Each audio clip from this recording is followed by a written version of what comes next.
Hai study mates, kembali lagi bersama your study partner. Let's study English. Kita akan membahas tentang TOEFL skills, yaitu TOEFL structure, subject verb agreement. Bahan pembelajaran ini dibiayai oleh donatur Let's Study. Nah, saya berharap melalui konten pembelajaran ini teman-teman bisa lebih paham tentang TOEFL dan bisa meraih target skor yang diharapkan. Sebelum mulai, perkenalkan, saya Miss Fitri. Berikut pengalaman saya mengajar sejak 2017.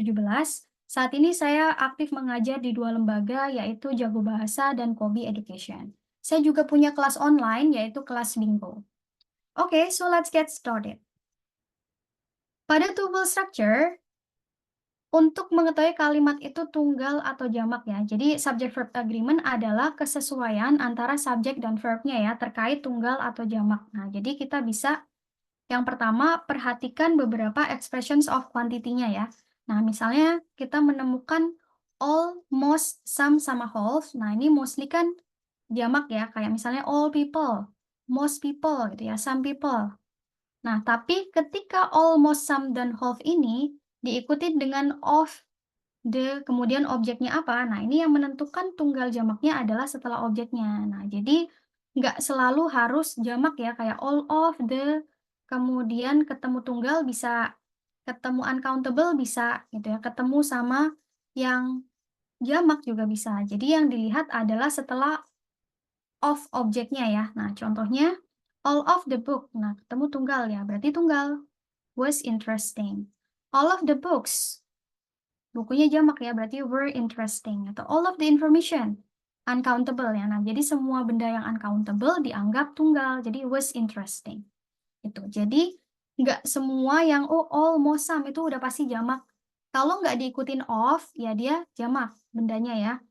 Nah, tapi ketika ada of the object, nah kita lihat objeknya ini tunggal, jamak, atau uncountable. Tuh, nanti dia. Jadi yang dilihat adalah setelah of yang pertama nih. Jadi all of the book, all of the books, atau all of the information. Oke. Nah, kemudian make verbs agree setelah certain words. Nah, jadi ada beberapa certain words yang dianggap sebagai singular ya. Seperti any ya. Any itu kalau misalnya digabung penulisannya ya, anybody, anyone, anything. Tapi kalau yang dipisah, any houses, bisa sih ketemu jamak.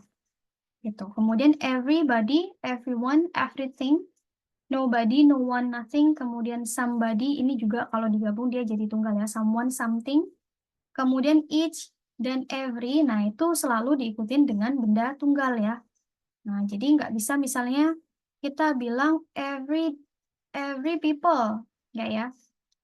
Kemudian every children, nah, harusnya kan every child. Dia ketemunya sama benda yang tunggal. Kemudian contoh ya, everybody are going. Udah jelas everybody is going to the theater. Is ya, tunggal. Kemudian, nah tapi kalau ada each of, nah itu bisa ketemu dengan benda yang jamak ya, kayak each of the students, one of the students. Nah, tapi tetap dianggap tunggal, karena yang dilihat kan sebelum of-nya ya, jadi each-nya. Yang dihitung adalah per individunya ya, jadi each of boleh ketemu benda jamak, tapi dihitungnya tunggal, singular. One of the members, nah tetap dihitung one-nya ya, berarti tunggal. Nah, kemudian every itu bisa juga, every atau each ya, bisa juga ketemu beberapa benda selama benda tersebut tunggal ya. Kayak misalnya nih, every child and man. Nah, every child and man, nah sama-sama tunggal nggak apa-apa. Dianggapnya ya tunggal juga. Tuh, nanti ya.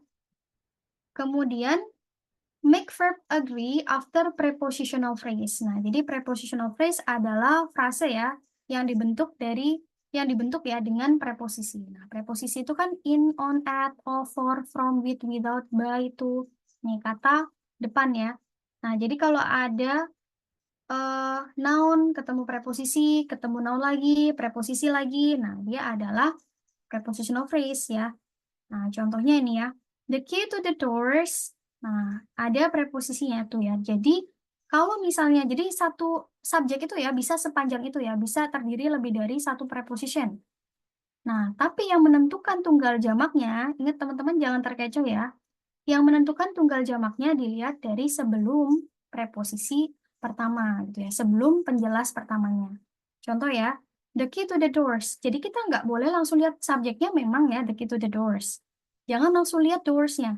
Oh, doors nih berarti jamak. Bukan. Kita lihat ada preposisi nggak? Nah, karena ada preposisi ya, to, nah maka yang menentukan tunggal jamak sebelum preposisi pertamanya nih. Jadi, the key ya yang menentukan tunggal jamaknya. The key to the doors berarti is, karena tunggal. The keys to the door, karena subjeknya adalah the keys, ya yang menentukan tunggal jamak, jadi are in the drawer. Noted ya. Jadi sepanjang apapun subjek itu yang menentukan tunggal jamak sebelum preposisi atau sebelum penjelas pertamanya. Oke, nah kita coba ya, perhatikan tunggal dan kalimat subjek ini ya, subjek berikut tunggal atau jamak, sudah correct atau incorrect. Pokoknya kalau misalnya tunggal, subjek tunggal, uncountable termasuk tunggal juga ya. Nah, gampangnya kalau misalnya subjeknya itu nggak ada S-nya gitu ya, maksudnya yang tunggal, nah verb-nya yang plus S ya, kayak is, was, has, does gitu. Tapi ketika subjeknya jamak, ya biasanya kalau jamak tuh yang regular dia plus S gitu ya, kayak flowers, contracts gitu. Nah, yang menentukan tunggal jamaknya berarti kalau subjeknya plus S ya, verb-nya yang tanpa S gitu. Pokoknya kebalikannya ya. Oke. Nih, coba perhatikan beberapa kalimat berikut nih. Ini sudah correct nggak subject verb agreement-nya ya? Tunggal jamaknya.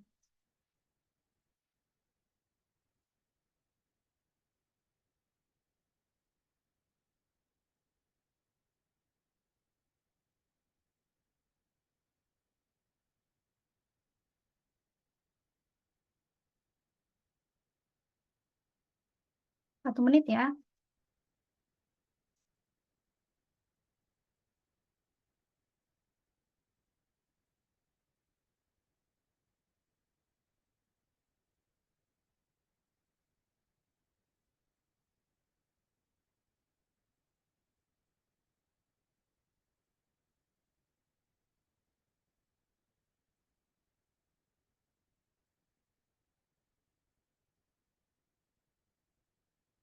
Oke, kita bahas bersama.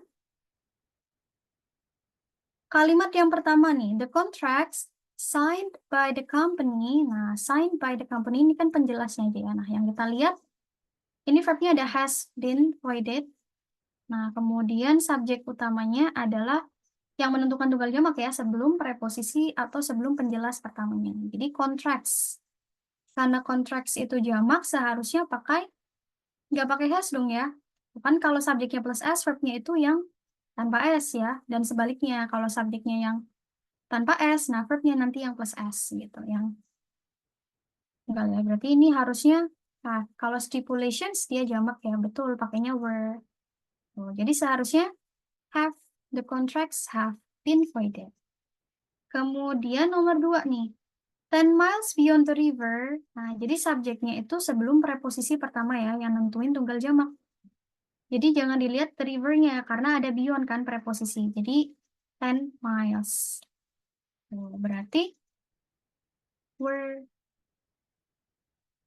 Kemudian each package that is. Oh, is-nya menjelaskan each package. Ya, berarti betul. Terus have. Nah, subjeknya adalah each ya, each package. Tunggal ya, each itu berarti has. It is disconcerting to believe that every possible candidate, ya every ya, ketemu dengan tunggal, oke, candidate, has been rejected. Nah, has, correct ya. 5. The proposal brought so much nearer to the partnership that there was not enough hours to complete all of it.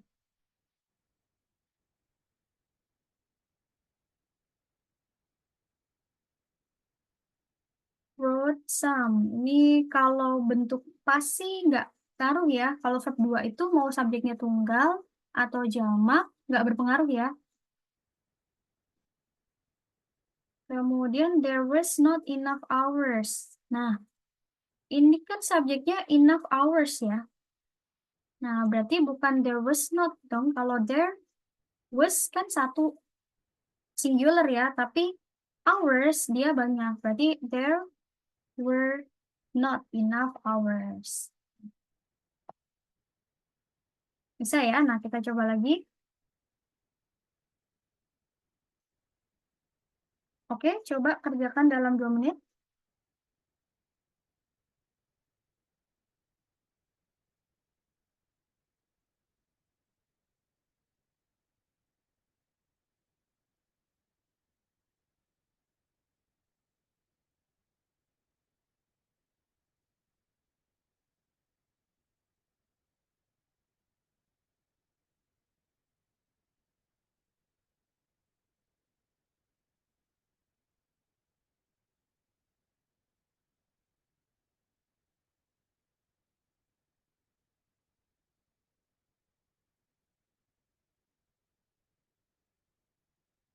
Oke, kita bahas bareng-bareng ya. Nah, questions yang pertama. Each of the radioisotopes produced artificially. Nah, ingat subjeknya tuh sebelum preposisi pertamanya ya. Each. Nah, berarti tunggal ya. Mas. Kemudian, nomor 2, dia udah ada verb juga. Have special collectors. Nah, berarti kita tinggal lengkapin subjek aja ya. Kita cari kelengkapan sentence-nya kan. Karena have berarti subjeknya harus yang jamak. Oke, kita eliminasi dulu yang tunggal. Jangan dipilih ya yang a home, tapi antara homes, are, atau homes aja. Ingat kalimat kan nggak boleh double verb ya, ketika kalimat itu nggak punya konektor. Nah, jadi jangan pilih yang ada are-nya, nanti double verbnya. Are heated sama have. Ya, karena nggak ada konektor, kita pilih yang D, yang subjek aja. Homes heated by. Jadi heated by jadi non-verb ya, jadi participle. Oke, nomor 3. Each number binary system, karena each ketemu dengan, pada soal ya yang berupa error analysis, nah teman-teman fokus pada underline-nya ya. Kita cross-check dari A, karena each ketemu dengan tunggal ya, each binary system. Nah, karena each itu tunggal, berarti verbnya juga nggak mungkin are ya, pastinya is. Kemudian nomor 4. Scientist at the medical center. Nah, ini subjeknya sampai medical center. Tapi yang menentukan tunggal jamak sebelum preposisinya ya. Jadi sebelum at. Scientist ada S-nya ya, jamak dia. Berarti bukan is ya, tapi are. Kemudian nomor 5. There are many frequently mentioned reasons. Oke, karena many berarti are kan? Nah, karena many juga pasti noun-nya jamak ya, reasons. Oke, A sama B, oke. Kemudian why? 1 out of 4 arrest involved. Nah, verbnya itu adalah involve kan? Tuh, kemudian yang menentukan tunggal jamak kan sebelum preposisinya ya. Nah, jadi one-nya aja. Jadi 1 out of 4 arrest, tersangka ya. 1 dari 4 tersangka. Gitu, berarti satunya ya yang dihitung. Nah, harusnya involves. Nanti ya. Jadi nggak langsung lihat, oh arrest-nya nih yang salah, karena one. Tapi one of. Jadi bisa ketemu sama benda jamak kan? Nah, tapi dia tetap tunggal, one-nya yang dihitung. Noted ya, jadi untuk menentukan tunggal jamak, teman-teman perhatikan ketika kalimat itu dijelaskan gitu ya, maksudnya subjeknya itu panjang, kemudian dijelaskan dengan participle gitu ya, atau beberapa preposisi. Nah, pokoknya yang menentukan tunggal jamak sebelum preposisi pertamanya, gitu, sebelum penjelasnya. Atau kalau misalnya ada all of, most of, some of, nah itu dilihat setelah ya setelah almost some-nya tadi ya gitu. Jadi bisa ketemu tunggal, ketemu jamak, ya atau uncountable yang dianggap tunggal gitu. Oke, jadi sekian materi kali ini. Thank you for watching. Untuk pembelajaran lebih lanjut, teman-teman bisa mengakses tautan e-book, PPT, dan latihan soal melalui tautan yang ada di description. Dan sebagai bentuk apresiasi dan dukungan pada Let's Study yang telah menyediakan bahan pembelajaran gratis, teman-teman bisa berdonasi melalui scan QR di samping. Selain itu, teman-teman juga bisa support Let's Study dengan cara like, subscribe, follow, dan share platform Let's Study ke teman-teman yang lain. Teman-teman juga bisa komen di bawah jika ada pertanyaan. Okay, so see you on the next video.